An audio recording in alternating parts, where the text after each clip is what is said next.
క్రీస్తునందు కూడి వచ్చిన మీ అందరికీ ప్రభు పేరట నా వందనాలు తెలియజేస్తూ ఉన్నా. ఒక చక్కటి ప్రాముఖ్యమైనటువంటి విషయాన్ని దేవుని గ్రంథంలో నుంచి మనం తెలుసుకుందాం. ప్రభు అయిన క్రీస్తు వారు ఈ భూమి మీదకి వచ్చినప్పుడు తాను పరిచర్య చేస్తున్నటువంటి దినాలలో ఆనాటికే అనేకమైనటువంటి లోక సంబంధమైనటువంటి బోధలు జరుగుతున్నటువంటి ఆ సమయంలో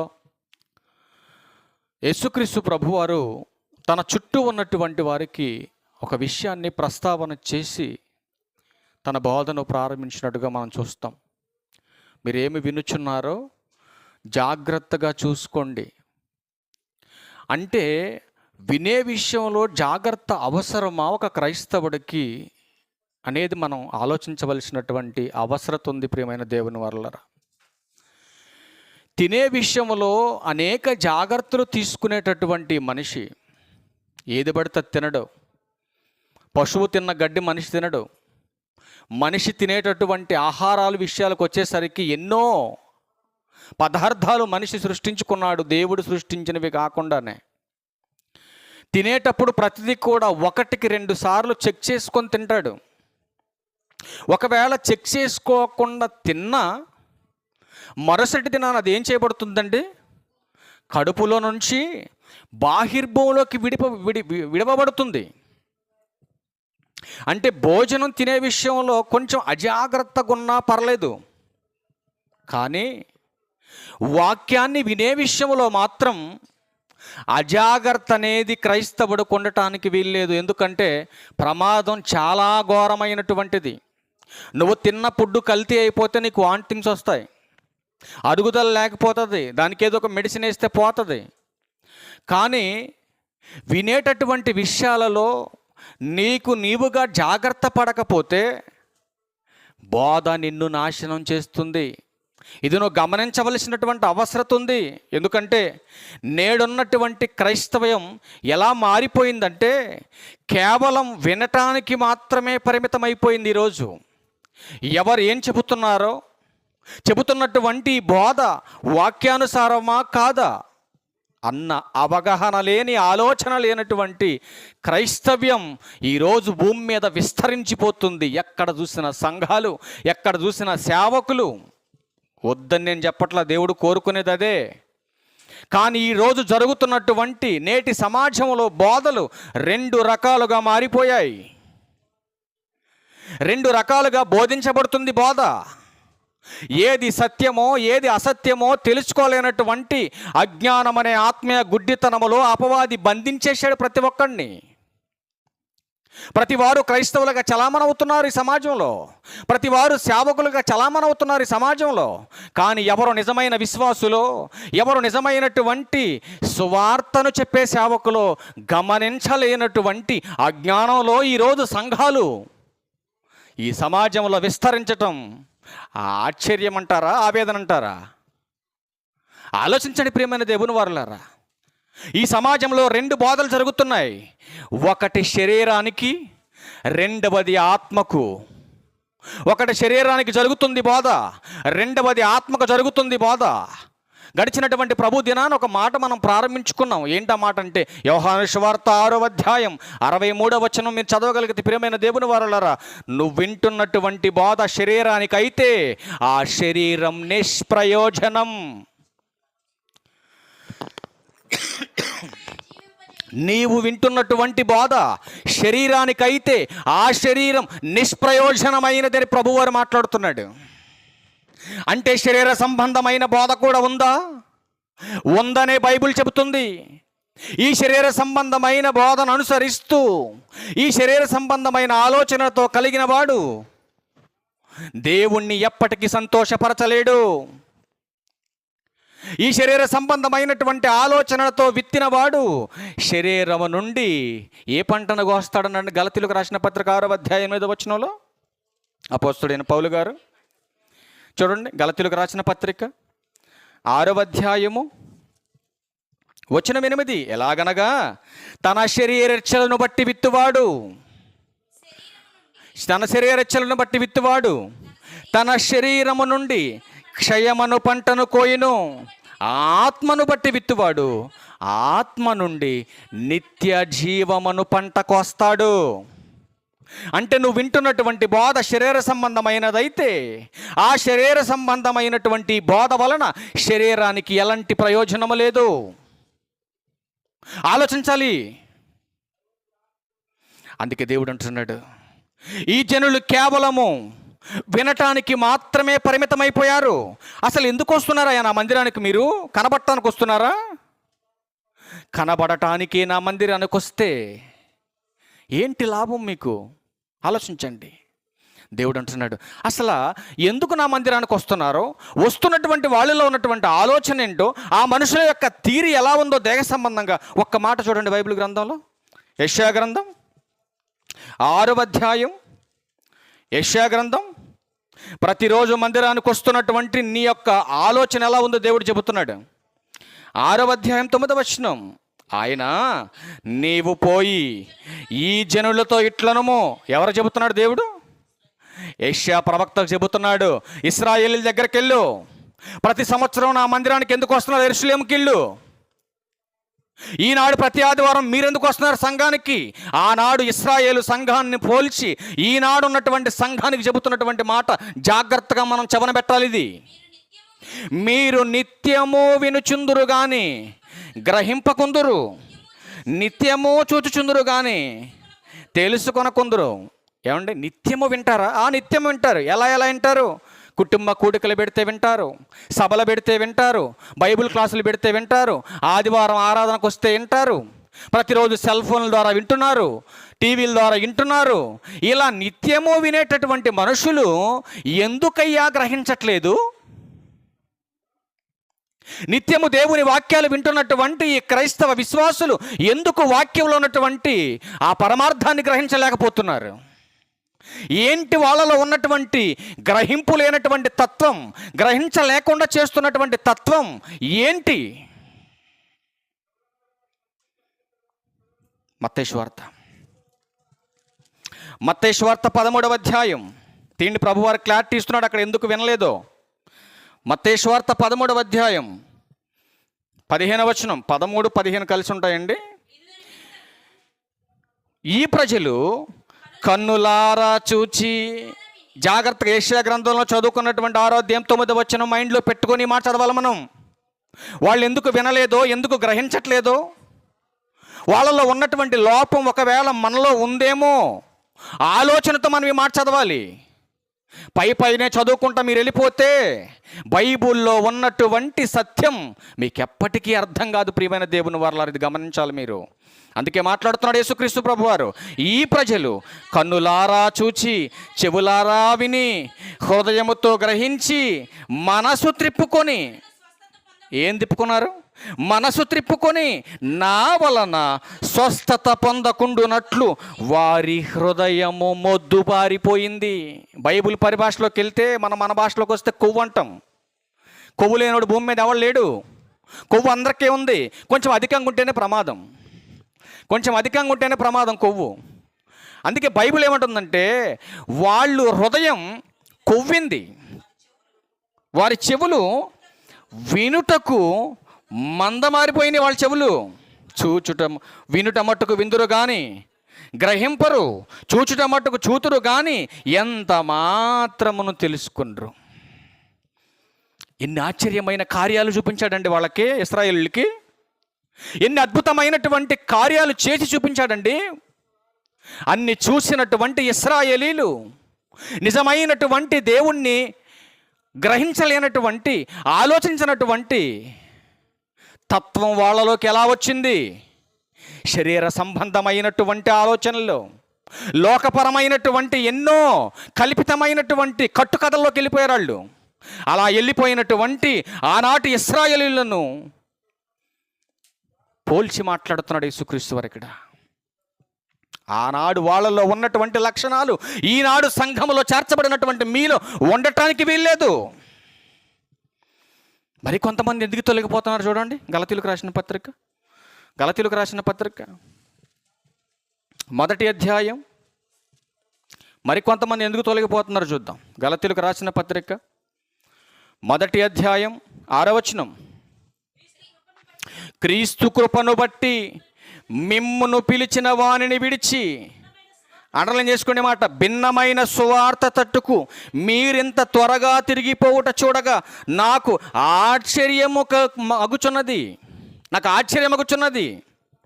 ఏ సువార్త ఇది? భిన్నమైనది అంటే అర్థం ఏంటి? ఒరిజినల్ గోల్డ్కి రోళ్ళు గోల్డ్కి ఎంత తేడా ఉంటుందండి? ఉప్పు కప్పు రంగు ఎలా ఉంటాయి? ఒకేలా ఉంటాయి. కూరలోకి ఏది పనికి వస్తుంది? ఉప్పు పనికి వస్తుంది. అవునా కాదా? అవునా? భిన్నమైన బోధ అంటే క్రీస్తు సువార్తను చెరిపే బోధ, దేహ సంబంధమైంది. అసలు ఈ బోధలో ఉన్నటువంటి తత్వం ఏంటో మరొక మాట మీకు చూపిస్తాను నేను. నెక్స్ట్ కింద 7వ వచనం కూడా చదవండి. అది మరి ఒక సువార్త కాదు కానీ, అంటే క్రీస్తు సువార్తకు భిన్నమైనటువంటి బోధ ఉంది. అంటే క్రీస్తు బోధ ఉంది, దయ్యం బోధ ఉంది. ఈ రెండు బోధలు కూడా క్రీస్తు పేరటే జరుగుతున్న. ఇదే ఆశ్చర్యం, ఇప్పుడు కనిపెట్టలేనటువంటి గొప్ప సమస్య ఇది. ఈ రెండు బోధలు కూడా క్రీస్తు పేరటే జరుగుతున్నాయి. ఇది మరి ఒక సువార్త కాదు కానీ, అది మరి ఒక సువార్త కాదు కానీ, కళ్ళు అక్కడ పెట్టి చదువమ్మా.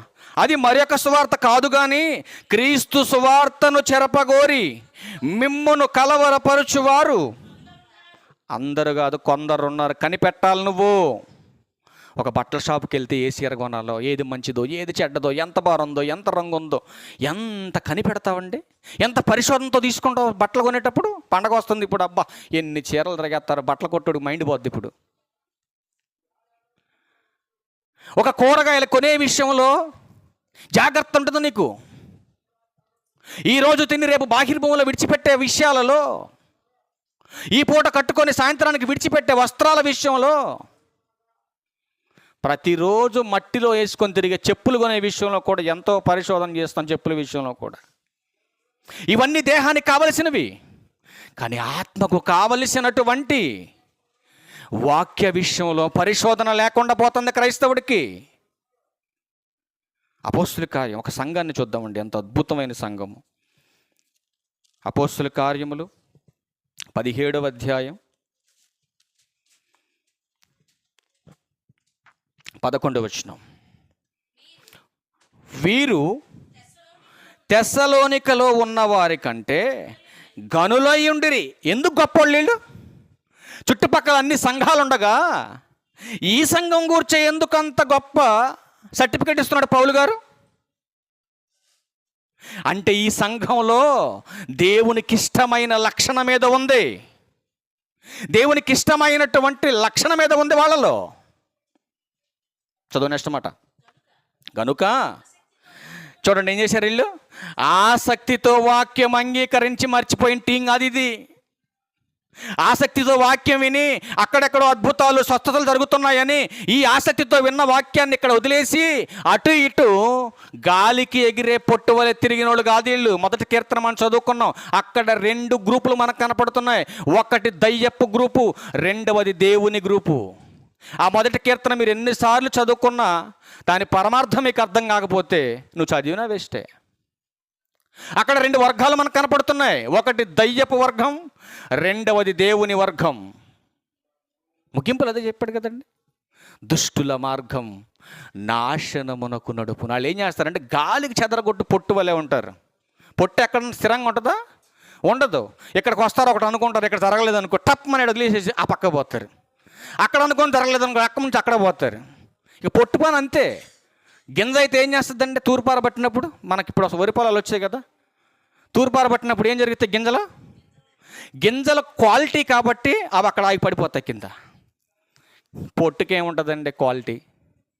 అది ఎప్పటికైనా మంటలోకి వెళ్ళాల్సిందే, అగ్నిలో కావాల్సిందే పొట్టు. అలా ఉండకూడదు నీ జీవితాన్ని. అలా చేయలేదు దేవుడు. కానీ బోధ వలన పాడైపోతుంది నీ జీవితం. అది గమనించమని చెబుతున్నాను నేను. ఇక్కడ ఉన్నటువంటి సంఘం ఆసక్తితో వాక్యం అంగీకరించి వాళ్ళు చేసిన గొప్ప పని ఏంటో చూడండి.